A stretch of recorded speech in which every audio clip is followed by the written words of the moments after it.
Good afternoon, everybody. So I'm going to, it's a very, it's a topic where we tend to be, casual about. We just say कि हाँ जो पढ़ा रहे हैं, देख रहे हैं, सब ठीक हो रहा है. But I'll be talking about, actual evaluation strategies in PG training. At least what we should aim for. So learning and assessment go hand in hand. I don't have a... So, sorry. Thank you.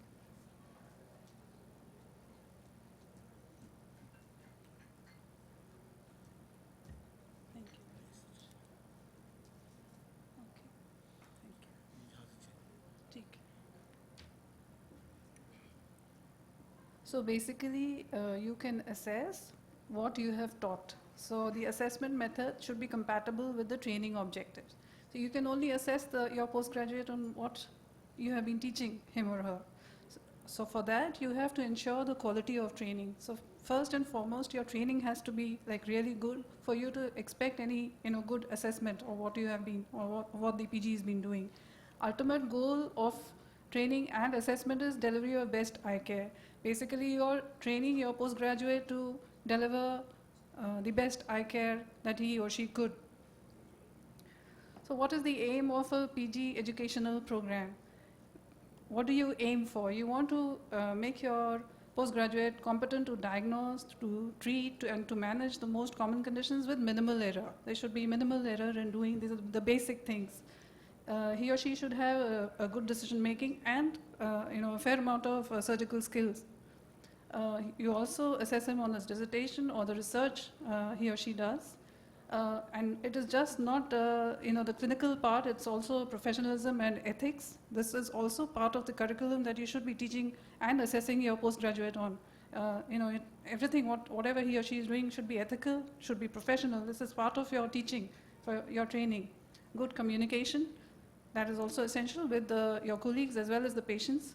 Leadership, eventually your postgraduate will become your colleague, and he or she may have the same, responsibility of allocating resources, the money, and time, to differentiate, how much time to spend on teaching again or your clinical practice. Social accountability, this is also what you need to teach and assess your postgraduate on.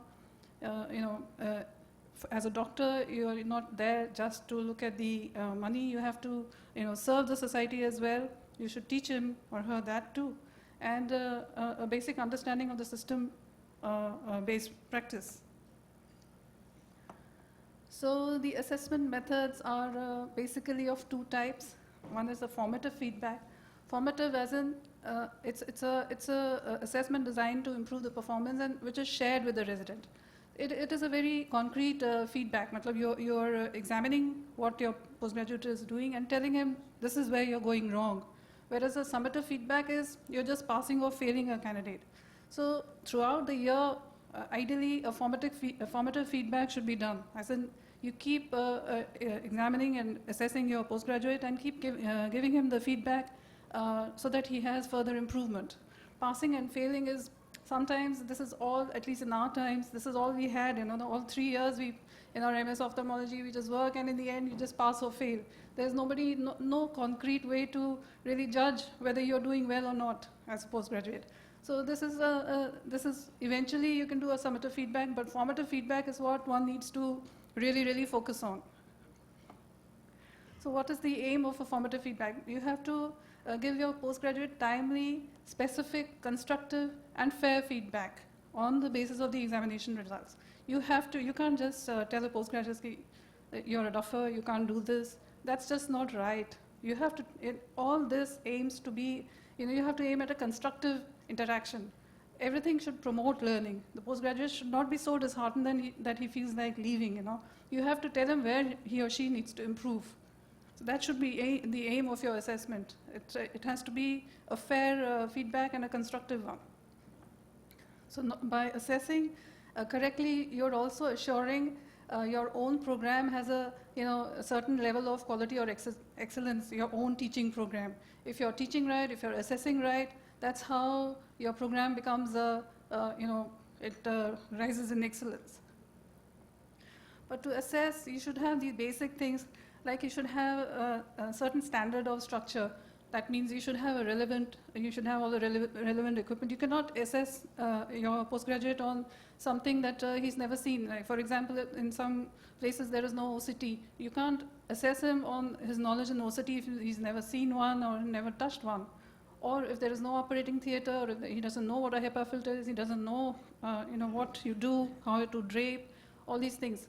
And also, having the, right number of faculty is also very important. Then you should have a standard of process. You can't say ki aaj ye kar lo, wo kar lo. You should have a roster. You should have postings. You should have, definite study modules. Postings in each of the subspecialties, or you can have a module according to your own institution. Then only you can have you can achieve certain standard of achievement. So it all depends on, it's all correlated. And there are so many methods you can really assess. The PGs can, do a self-assessment. You can have, you can have fixed days for debates or quiz or group discussions. They have debates amongst themselves. They form two groups. They would know, how much they really know or not know. You can have whole quizzes for them. This is for their own knowledge, self-assessment, or assessment by your own teacher, as in the faculty, by having routine exams, oral or case presentation, even journal clubs. You can assess how much your PG is, really doing. All this is very objective. It's not it's not like if you like a PG, you assess this way, or it should be all objective. And the last is, of course, assessment by outside experts. So the DNB actually is doing a fair enough job by holding, routine examinations yearly. There's FAT exams where the outside experts are called, or the PGs go elsewhere, so that at least they themselves know how well or not so well they are doing. So the ICO, as we all know, the ICO guidelines are, they are a benchmark to follow. The ICO puts a lot of guidelines. If we can see basically every teaching institute should follow some guidelines. The guidelines given by the ICO may or may not suit your institute, so they can be adapted to the local needs on what kind of patients you're seeing, what kind of equipment you have, how much faculty you have. It can be adapted to the local needs, but you definitely need to follow some guidelines. It can't be just vague. So, there are a lot of these exercises, the rubrics which have been there now, followed by some institutions. O6 is a popular one which a lot of people are talking about. It's the ophthalmic clinical evaluation exercise. It is an observed encounter between a resident and a new patient. And ideally, the evaluator who should be present in the exam room for the entire interaction. You see your postgraduate interacting with the patient and you mark him on that. There's a form over there which rates the postgraduate on his whether he meets the expectations or not. And the exercise of all this is to see whether he's able to make a diagnosis and make a plan of what he needs to do with a patient, whether he is capable of doing that or not. So this is also a very objective assessment, clinical assessment. Then we all know about these OSCA, the Ophthalmology Surgical Competency Assessment Rubric. The ICO OSCAs are all there on the internet. Then you have OSCAs for SICA, SPHACO. Basically in this, you evaluate every step.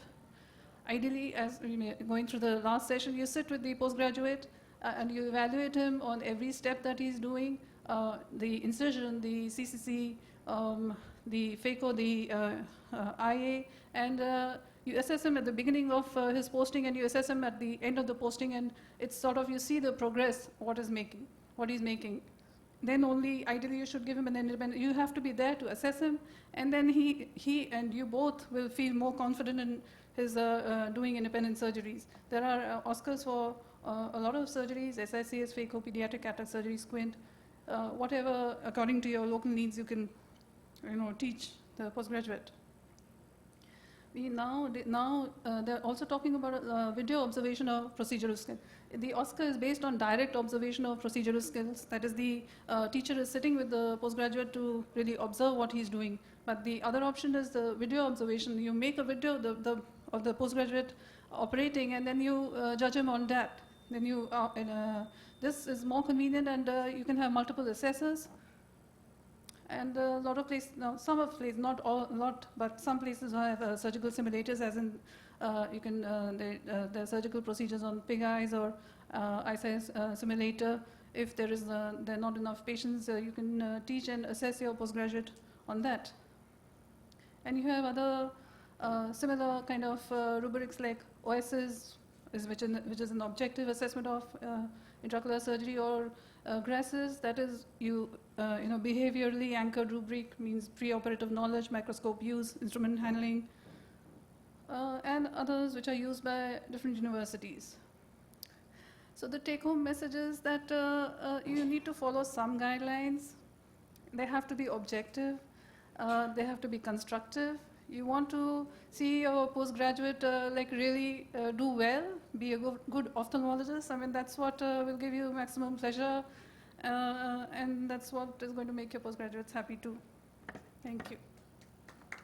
So this is our batch of DNB at iCare. Thank you.